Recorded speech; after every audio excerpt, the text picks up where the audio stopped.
AP ఎన్నికల మాజీ అధికారి నిమ్మగడ్డ రమేష్ కుమార్ పాపాల్ని ఎత్తిపోసుకోవడంలో టీడీపీ తలమునకనైంది. 1వ తేదీ వస్తూ ఉండడంతో పెన్షనర్ల ఇబ్బందులు కూటమి నేతలకు గుర్తుకొస్తున్నాయి. గత 56 నెలలుగా వాలంటీర్లు నేరుగా ఇళ్ల వద్దకెళ్లి సుమారు 65 లక్షలకు పైగా వివిధ రకాల పింఛన్దారులకు లబ్ధి చేకూర్చేవారు. అయితే వైసీపీకి అనుకూలంగా పింఛన్దారులను వాలంటీర్లు మారుస్తారనే భయంతో ఎన్నికల కోడ్ను దృష్టిలో పెట్టుకొని వారితో పింఛన్లు పంపిణీ చేయొద్దని నిమ్మగడ్డ రమేష్తో ఎన్నికల సంఘానికి టీడీపీ ఫిర్యాదు చేయించింది అనే ఆరోపణలు ఉన్నాయి.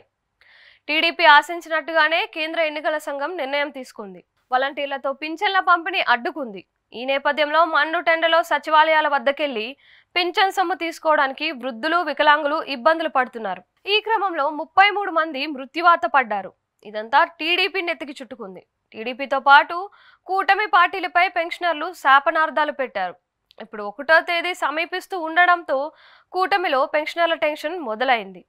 ఎన్నికలకు గడువు సమీపిస్తున్న నేపథ్యంలో పెన్షనర్లు ఆగ్రహానికి గురై రాజకీయంగా నష్టపోతామని ఆందోళన చెందుతున్నారు. దీంతో పెన్షనర్లను ఇళ్ల వద్దకే వెళ్లి పంపిణీ చేయాలంటూ కూటమి నేతలు డిమాండ్ చేయడం ప్రాధాన్యం సంతరించుకుంది. పిఠాపురంలో నామినేషన్ సందర్భంగా పవన్ కళ్యాణ్ మాట్లాడుతూ, ఒకవేళ పింఛన్దారులకు ఇళ్ల వద్దకే వెళ్లి పంపిణీ చేయకపోతే కుట్ర ఉందని భావించాల్సి ఉంటుందని ఒక రాయి వేయడాన్ని గమనించవచ్చు. ఇదేదో నిమ్మగడ్డతో ఎన్నికల సంఘానికి ఫిర్యాదు చేయించడానికి ముందు ఆలోచించి ఉంటే బాగుండేది అనే అభిప్రాయం వ్యక్తమవుతోంది. నిమ్మగడ్డతో పాపాలు చేయించి వాటిని ఎత్తిపోసుకోవడానికి కూటమి నేతలు నానా తంటాలు పడుతున్నారు.